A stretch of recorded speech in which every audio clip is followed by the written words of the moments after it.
Во новата епизода. Денес ја отвараме темата жените во лидерски позиции. Разговор во кој ќе допреме до предизвиците, инспирацијата и улогата на жените во современото лидерство. Денес наш гостин е Андријана Димова, извршен директор на Leader Impact Lab, која активно работи на развој на лидери и позитивно влијание во заедницата. Андријана, добре дојде. Добро ве најдов. Дали може да почнеме? Да, се разбира. За почеток, дали може да ни кажеш накратко нешто повеќе за себе, твоето професионално патување?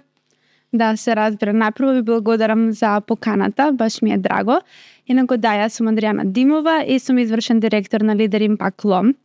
Студирав право и сум магистар по кривично право, но сега сум сертифициран лайф коуч и работам со тоа што давам лайф коучинг сесии на лидерите. Исто така, бидејќи сум љубител на спортот, сум и фитнес коуч и екстрим хип-хоп инструктор. Моето патување сосем интересно, бидејќи се води од една многу прекрасна идеја, а тоа е да создадам простор на лидерите, па и на правниците, на секоја личност, да го открие својот потенцијал и да се развива во секоја една област од својот живот, за да може да стане изворедна и како личност, но и како лидер. Токму поради тоа, тој импулс, таа идеја ме доведе кон тоа да создадам и нова платформа наречена Excel Omni и уште една сврзана со таа Excel Omni Lex, која што е специјално наменета за правниците. И тие две платформи комбинираат лайф коучинг, фитнес, велнес, лидерство, при тоа што јас длабоко верувам дека лидерството не е само професионална вештина. Лидерството е и како начин на живот.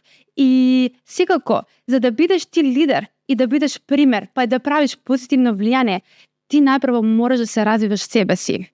И како што велат, everyone wins when the leader gets better, така? Да. Така да ние мораме да станеме многу подобри и добри како лидери за да може да правиме позитивно влијание.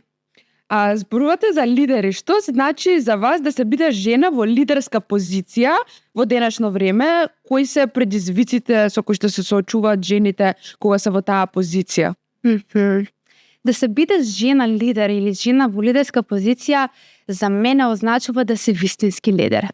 Тоа значи дека ти не си лидер што контролираш, туку си лидер кој што ниту пак наметнуваш авторитет, туку си лидер кој што вредноста, влијанието, мудроста одат преку тебе кон другите. Значи, таа моќ не оди од тебе кон другите, туку преку тебе кон другите. Што сакам со тоа да кажам? Жена лидер е канал, а не извор на моќ. Што значи тоа? Дека жената лидер не се фокусира на позицијата, на егото, туку се фокусира на тоа да има интегритет, вредност, автентичност, така? И жената лидер треба да овозможува на другите да раста, да се развива, да го споделува знаењето, да прави другите да блескаат, да биде пример за другите, да прави позитивно влијание. Тоа за мене е жена лидер.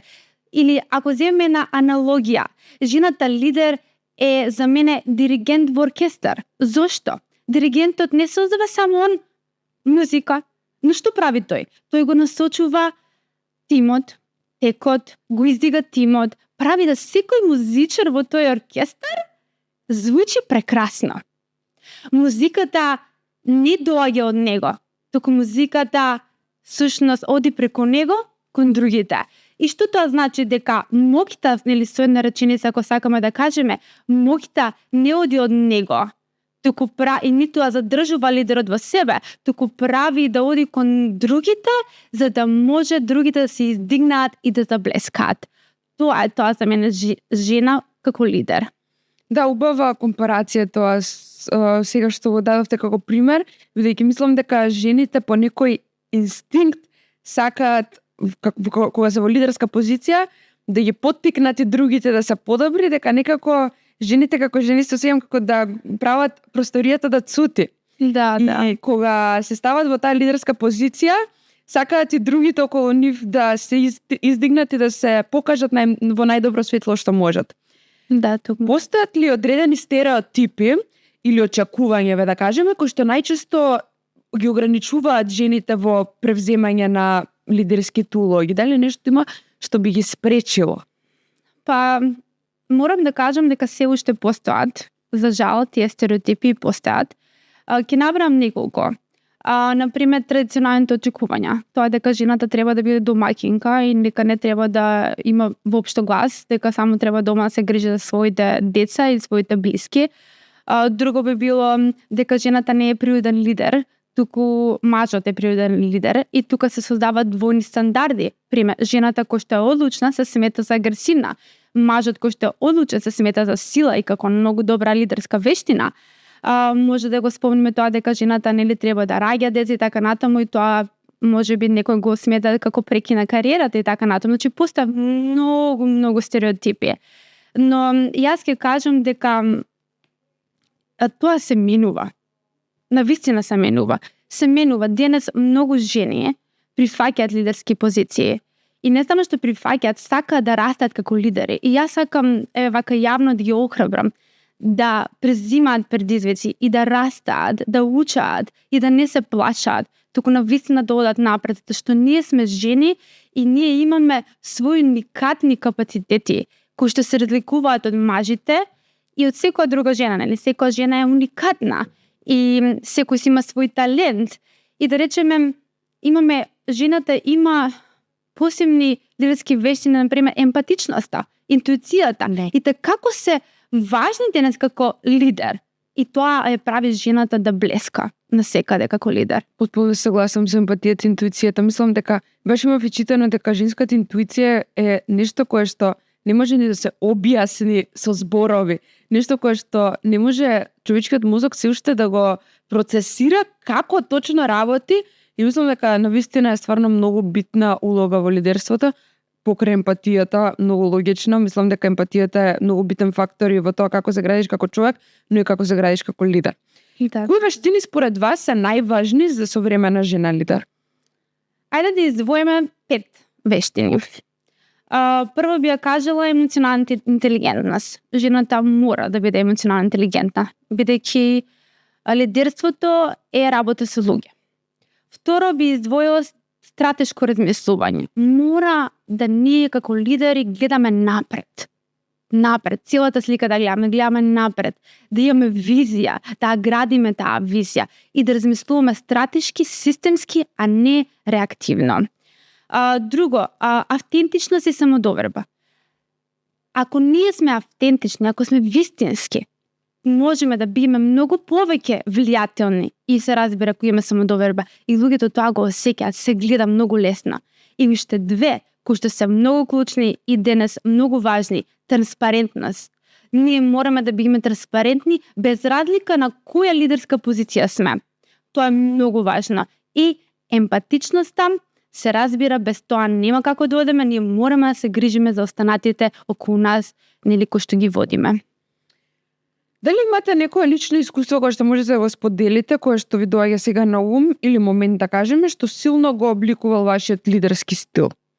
Се разбира, има многу, но ајде да ќе раскажам на кратко една ситуација, едно искуство пред 2 години, кога бевме во Шри-Ланка на конференција, поканати од тимот Leader Impact Law, како говорници, и јас бев тој лидер кој што го водеше тимот и се греше за логистика. И тука направив еден пропуст, не проверив доволно информации за виза и само проверив на македонската официјална страна, таму беше лоше дека нема потреба од виза и 3 дена пред патувањето колешката вели Андријана, нас не треба виза, што ќе правиме сега, и се случи хаос, голема несигурност, страв нели во колешката, но и во мене. Јас имав доста, морам тоа да го признам, дека се почувствував многу лошо, многу страв имав и се прашував каков лидер сум јас, каков пример сум јас, како можеше да направам ваков пропуст. И тогаш видов нешто на пракса, а тоа е да бидеш лидер не значи да водиш само во во ситуации кога се е совршено, туку да води во ситуации кога е многу тешко, кога има хаос, кога има несигурност. И тогаш во тие моменти, во тој предизвик, има возможност.